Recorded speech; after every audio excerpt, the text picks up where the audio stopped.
महाराष्ट्रात ऑपरेशन लोटसच्या माध्यमातून काँग्रेसमध्ये जनाधार असलेल्या 3 नेत्यांना भाजपमध्ये आणण्याचा डाव आहे।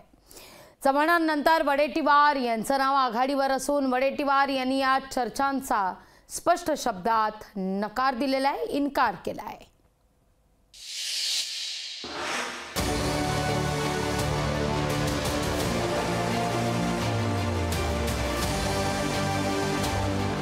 भाजपच्या ऑपरेशन लोटसचा तिसरा टप्पा सुरू झालाय।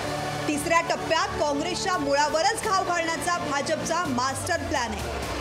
काँग्रेसचे जनाधार असलेले नेते भाजपमध्ये आणण्याची रणनीती आहे।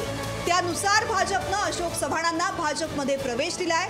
आता आणखीन 2 नेते भाजपमध्ये आणण्यासाठी भाजपची टीम कामाला लागल्याचं सांगण्यात येत आहे।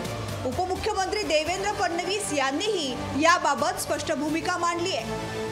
हे खरंच आहे की अजून काही नेते आमच्या सोबत चर्चेमध्ये आहेत। नाही, असं काही यादी वगैरे हा विषय नाही असा काही 14 आमदार आणणार आणि ते वगैरे हे आकड्यांमध्ये आम्हाला जायचं नाही। मी एवढंच सांगतो की जमिनीशी जुडलेले जे नेते आमच्या सोबत येतील त्यांचं आम्ही स्वागत करू। अशोक चव्हाणांनंतर आता विरोधी पक्षनेते विजय वडेट्टीवार यांच्या नावाचीही चर्चा सुरू झाली आहे। वडेट्टीवार लवकरच काँग्रेसचा हात सोडणार अशी चर्चा मुंबईच्या भाजप वर्तुळात जोर धरू लागली आहे। या चर्चेचा विजय वडेट्टीवार यांनी स्पष्ट शब्दात इन्कार केला आहे। मी काँग्रेस बरोबर आहे, काँग्रेस बरोबर राहणार।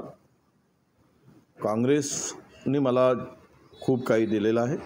शेवटपर्यंत काँग्रेसमध्ये राहून या विचारधारेबरोबर काम करण्याचा निर्धार मी केलेला आहे।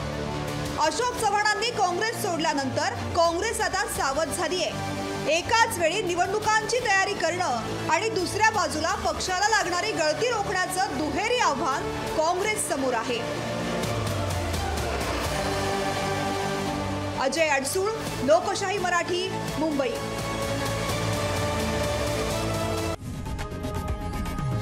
लोकशाही मराठी ऐका, पहा, जागरूक रहा।